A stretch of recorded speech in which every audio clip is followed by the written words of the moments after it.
I decided to start to lose weight in 2012, and I never thought that it would become a lifestyle, but it ended up becoming something that was more about my health and living an active lifestyle than weight loss.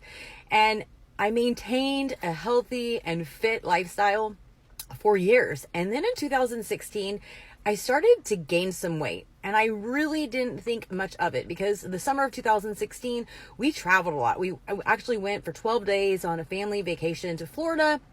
And so, I knew that things were off. And the next thing you know, we have school coming, all of the holidays, and then my birthday. And then, just like anybody, you decide to get really serious in the beginning of the year. And what I noticed is the weight kept creeping up. And you looked at it, it was gradual, but then if you looked over the course of time, it was 10 pounds and then 15 pounds. And I realized that everything that I had done in the beginning to work that worked stopped working. And I started, thinking like, well, maybe it's not working because of this or that. So I went through over a year and a half of different testing. I went back and had my cortisol levels checked because I thought it might be adrenal failure because I heard a lot about that. I thought that I might have some gut issues, so I went and had some testing done on my gut. I thought it might be some medication that I had just started in the summer of 2000, the end of the summer of 2015. I thought that it could be all sorts of different things. I changed my diet around. I tried keto, which actually ended up making me fatter. I'll explain why in a minute. I even looked into eating for my blood type and trying different diets from dietitians to help me. I went through all of these different fitness programs and nothing seemed to yield any results. In fact, other people that were doing it were getting incredible results, and I was just gaining weight and I could not figure out why. So all of this started at the end of 2016. By the end of 2017, I thought that I might have RA because my joints hurt so bad. Everything was inflamed. I even went on an anti-inflammatory diet. That didn't work. I could barely stand. My feet hurt so bad.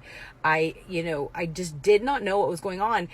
And I did the worst thing possible. Spent my nights while I was dealing with insomnia looking things up, and oh my god, to go down that rabbit hole, I literally diagnosed myself with everything. And I would go to my doctor, every month or every other month and be like, run this test, and everything kept coming up with that I was completely healthy. Cholesterol, blood pressure, hormone levels, everything pointed to the fact that I was healthy, and I was leading a healthy lifestyle, which was the crazy thing. But I felt like shit, and I felt crazy. Like I'm saying, never WebMD your symptoms, especially with all the autoimmune disorders and all these different things out there. Like I diagnosed myself with everything. And what was funny is I kept seeing this reoccurring thing of PCOS, which is polycystic ovarian syndrome. I only knew about it because a handful of my friends had it. And also back in like the, late 2000, like 8, 9, I started watching Johnny Kate Plus 8. And if you followed her, she had sextuplets, and it was because she had IVF because she had polycystic ovarian syndrome. So that means that you have cysts on your ovaries, which causes infertility. And that's usually when people find out that they have PCOS, is because they cannot have children. Well, if you know me, I have 3 kids. So there was, not an issue with me having children. So I never realized that. So I literally went through everything, and I'll tell you that lots of people say, I tried everything and it didn't work. Literally, I exhausted every effort. There was nothing I didn't even look at. I was terrified at one point, like maybe I have cancer, maybe it's something that, that doctors aren't catching, because you hear that in Western medicine, they overlook a lot of stuff. But I finally decided to go see my OBGYN. And so that's when he did some series of tests, looked at my medical history, and I'm really bad that I've just doctor to doctor. I'm not great at sticking to one. I just go to whatever's convenient. So that probably has not helped. So if you can find a doctor in the field that you're, having them look at, stick with that one if you can, because they will be able to look at your history. But I was diagnosed with PCOS, and I was just kind of befuddled because I'm like, how did it never get caught? Well, there was never really any like major things going on until I gained over 30 pounds and started looking into this. And then they looked at my history that it was found that I had cysts on my ovaries for the first time when I was pregnant with my daughter in 2003. We lost a twin, and come to find out I also had this big cyst. And then after that, every time that I saw my gynecologist, I always had cysts, but it really wasn't interfering with anything. So there was, and I was young, I didn't think anything of it. Well, now I'm understanding that. So I didn't know anything about PCOS other than the fact that it was, cysts on your ovaries and it could cause infertility. So I started doing more research about it.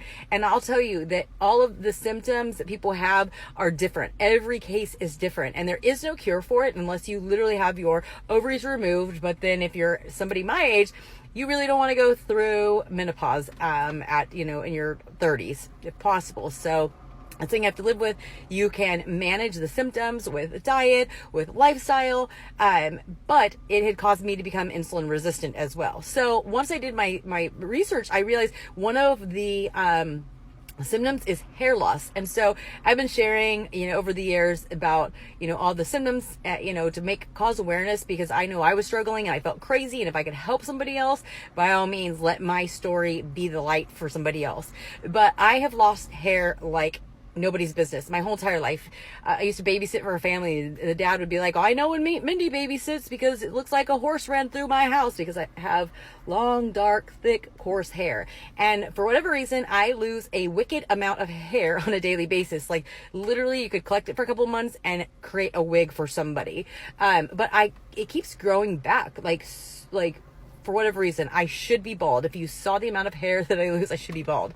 But I noticed years ago when I started eating better that my hair and my nails got healthier. When I started to change my diet even more and make it more cleaner, adding more veggies, cutting out dairy, because it's one of the things that can cause the symptoms to really flare up with PCOS, I noticed that my skin started to clear up. So really, at the time when I was dealing with this weight gain, I had like horrible like skin. Like you can look and there's like scars on my face. I didn't realize how bad I looked until I looked back at pictures. But diet is everything. People think that they need to go to a dermatologist, or they need to use the next new skincare thing, and a lot of times it's the food and the stuff that you're putting into your body. But I noticed that my hair started getting even healthier. I started using an all natural line of hair products, which also made my hair not only look healthy, but it just started to shine. It started to, just look absolutely healthy. I get compliments all the time.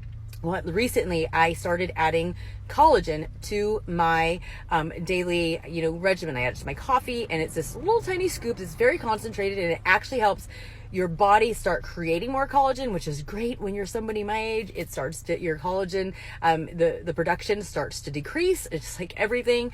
So it's been working. And I noticed that when I took off my artificial nails the other day, for the first time ever in my life, when I took them off, my nails aren't brittle and look like crap. They actually look pretty decent for literally ripping them off. I don't have the patience to sit in the salon and have them soaked off. I know you should, but on top of that, I would always kind of complain that the downside to being healthy is that I would have to have my hair colored every 5 to 6 weeks because of how fast my hair was growing. Well, literally my hair was colored 2 Fridays ago, so 12 days ago, and I can tell by the regrowth of all the gray, because I'm almost 40, have tons of gray, that it is growing ultra fast. And so I pulled one out today. And it's probably why I have so many gray hairs, because I used to always pull out every time I'd find one, and it's probably why I have a million now. But literally I measured it, and my regrowth in 12 days is 1/2 inch. And so this has definitely dramatically improved just in the last 2 weeks since I started adding the collagen. I have a lot of people who are trying it, who have been taking, who've promised to take pictures of their hair, skin, and nails. So I'll be sharing updates from them. But that is my progress. And, with somebody who has PCOS and loses lots of hair on a daily basis, it is important to me that my hair is growing back fast, because I keep panicking that one day it'll stop growing back.